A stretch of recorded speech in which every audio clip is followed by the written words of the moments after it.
les marchés financiers avec IG Markets, CFD Trading. Bonjour, c'est Gilles du site boursicoté.com. Voici l'analyse technique du CAC 40 pour la journée du mercredi 2 novembre 2011. Avec aujourd'hui une petite séance qui est revenue un petit peu sur les cours d'hier. Alors, légère séance de hausse puisqu'après une ouverture à 3117,88, un plus haut à 3134,83, nous avons marqué un plus bas à 3049,70 pour terminer en clôture à 3110,59 points. Le CAC 40 regagne 1,38% sur cette séance, un peu plus de 42 points regagnés par rapport au cours de clôture d'hier. Donc c'est une petite séance un petit peu de stabilisation.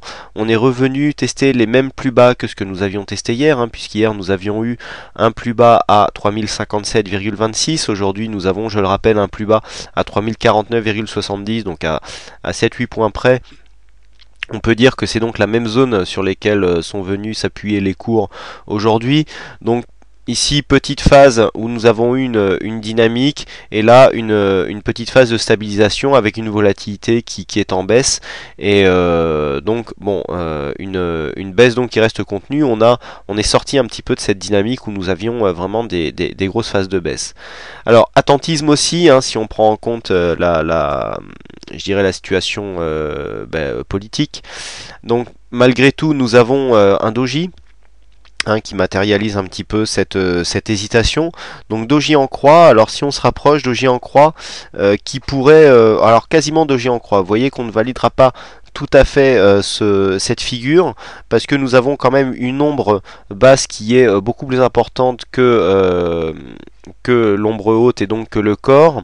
Alors c'est donc quasiment un doji en croix qui vient marquer un plus bas par rapport au précédent plus bas, donc potentielle figure de retournement qui devra être confirmée demain par une bougie haussière pour avoir une petite phase de rebond technique.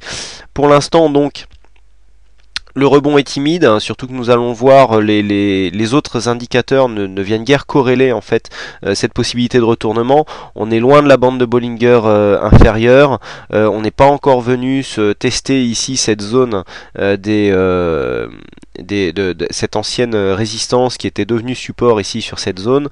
Donc pour l'instant, à part ici la forme de la bougie, il n'y a pas grand chose qui vienne corréler vraiment la situation chartiste.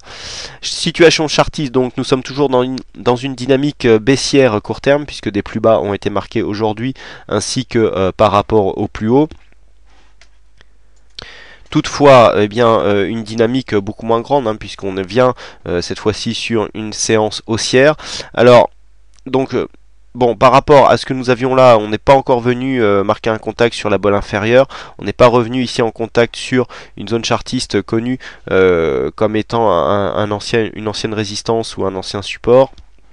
Donc pour l'instant, on navigue ici sur cette zone intermédiaire avec des appuis sur la zone ici et 3050-60 points qui constitue pour l'instant un support intermédiaire qui voit rebondir les cours. Quoi qu'il en soit, on voit ici cette ombre basse qui signifie en fait que les acheteurs ont commencé à reprendre le marché, mais on reste ici sous cette zone, une espèce de zone d'équilibre au niveau des 3118 qui est une résistance intermédiaire. On reste calé sous cette zone et puis ce grand corps ici avec donc une bougie très puissante, très baissière, avec ce petit corps entièrement compris donc à l'intérieur du précédent corps, un plus haut marqué sur cette ombre, un plus bas marqué sur cette ombre ici avec donc une volonté intraday de vouloir remonter et de recoter sur des cours, je dirais, plus raisonnables par rapport à ce que nous avons eu hier, prouve que nous avons un potentiel retournement en forme de harami ici puisque donc grande bougie très puissante avec petite bougie le lendemain avec le corps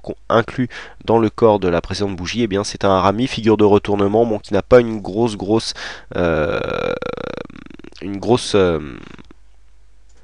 probabilité de réussite, mais bon, qui a au moins le mérite d'exister. Au niveau des indicateurs, donc on a un RSI qui revient en zone neutre, stochastique qui est sur un signal baissier ici et qui arrive déjà en zone de survente. Vous voyez que le signal est très dynamique ici, on mesure en regardant l'écart qu'il y a entre donc l'indicateur et sa ligne de signal. Le MACD donc qui passe en négatif. Alors vous voyez que par rapport au MACD, on n'était plus passé en négatif depuis ici ce retournement que nous avions connu donc fin septembre de cette année. Vous voyez que là on était plus sur une orientation neutre d'un point de vue moyen terme, et là depuis que nous étions repassés donc dans un mouvement un peu plus dynamique, le MACD était resté sur la phase positive, et là aujourd'hui on vient donc s'inscrire donc avec un histogramme dans la partie inférieure du graphe, et donc des volumes dans la moyenne, donc une baisse en fait des volumes qui va dans le sens d'une je dirais d'un arrêt de la dynamique. Donc ça c'est plutôt bon signe, et puis une volatilité qui revient dans la moyenne. Alors, il y a plusieurs choses. Donc le Harami, le quasi doji en croix, bon ça ce sont des signaux de retournement à la hausse. Par contre, je vous avais montré hier donc avec la vue intraday en unité de temps 4 heures qu'il y avait une anse avec tasse inversée, donc on a la anse ici, je le rappelle, avec la tasse ici, donc ligne d'eau qui se situe approximativement sur la zone des 3150. On avait calculé un objectif qui nous amenait dans la zone ici à 2900 points. On m'a beaucoup posé la question aujourd'hui sur le chat, à savoir où se ferait le point d'invalidation. Donc tant qu'on ne remonte pas durablement au-dessus de la ligne d'eau, qui je le rappelle est à 3150 points, eh bien la figure est toujours valide. Donc là, on voit qu'on a un affaiblissement, un léger affaiblissement, pardon, de la tendance baissière, mais pour l'instant la figure n'est pas invalidée, et donc l'objectif reste ici la zone des 2900 points.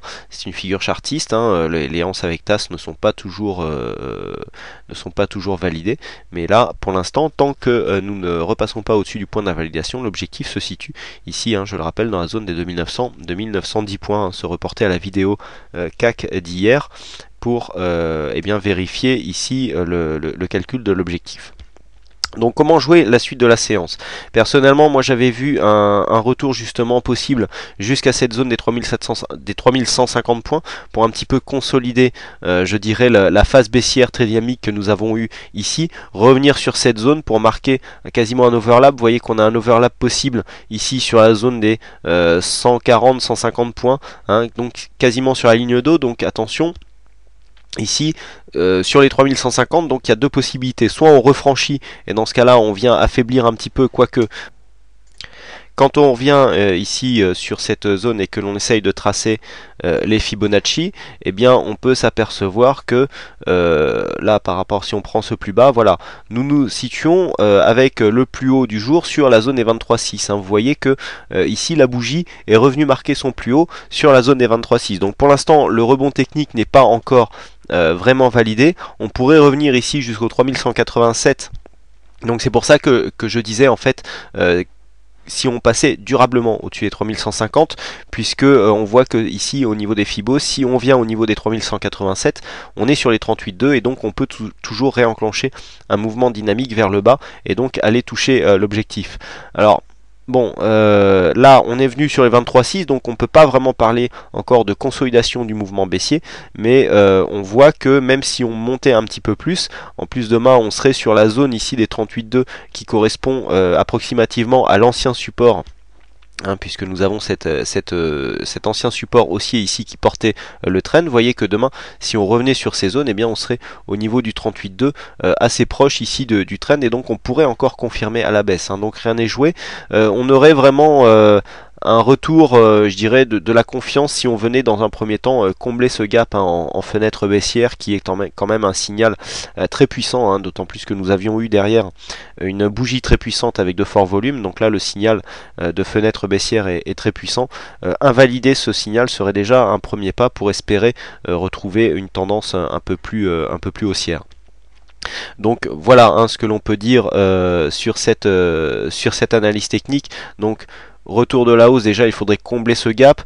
Tant que nous sommes, je dirais, pour demain entre 3200 et 3050 points, on a une zone d'équilibre qui est en train de se dessiner suite à la forte baisse que nous avons connue.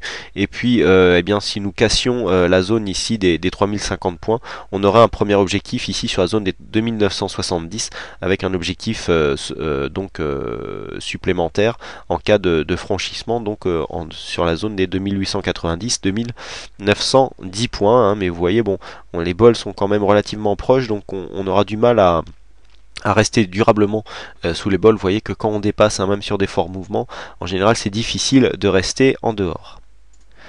Voilà ce que l'on peut dire donc sur cette analyse technique. Donc aujourd'hui c'est Ascar qui a gagné au jeu du fixing. Bravo à toi Ascar. Et puis bon, un petit mot, je ne le fais pas souvent, mais par rapport aux problèmes qui peuvent exister avec le courtier WHS. Certains s'inquiètent un petit peu, donc il y a Active Trade qui a communiqué sur le sujet. Ça revient un petit peu, je dirais, en accord avec ma politique de choix en termes de courtiers partenaires, hein, puisque comme je l'ai déjà communiqué là-dessus, je sélectionne des courtiers qui sont régulés FSA en Angleterre et donc qui offrent des certaines garanties. Donc Active Trade, à ma demande, a communiqué à ce sujet pour bien expliquer ce qui se passait en cas de défaut de la banque de dépôt auquel était adossé le courtier. Hein. Certains courtiers en fait prennent les dépôts des clients dans leur bilan. C'est le cas notamment de beaucoup de courtiers exotiques, hein, pour lesquels je ne fais aucune publicité, je vous le rappelle. Et puis il y a d'autres courtiers qui ont des comptes ce qu'on appelle ségrégés, c'est-à-dire qu'ils ne gardent pas les dépôts des clients, mais ils les déposent sur des banques de dépôt, donc Active Trade à la Barclays, et donc revient à ma demande sur une petite explication sur ce qui peut se passer en cas de défaut justement dans la banque de dépôt. Et donc dans ce cas-là, vous seriez, pour ceux qui sont dans cette banque, mais après chaque courtier a ses propres... mais en tout cas pour ceux qui sont chez les courtiers anglais notamment, hein, c'est le plus gros des courtiers CFD Forex, et bien vous bénéficiez de la garantie donc de l'État anglais qui offre une garantie de 50 000 livres sterling par compte, hein. Donc bon, pour un compte CFD c'est pas mal. En général, quand on a des comptes au-dessus, on préfère les comptes futurs. Mais bon, pour ceux qui veulent plus d'informations par rapport à ce sujet, eh bien il y a donc un post qui a été mis sur le forum du site boursicoté.com que vous pouvez consulter et qui vous donnera des explications sur donc plus de détails sur ces possibilités. Voilà, merci à toutes et à tous pour votre attention, bonne soirée, bonne chance dans vos trades et je vous donne rendez-vous dès demain. Les marchés financiers avec IG Markets, CFD Trading.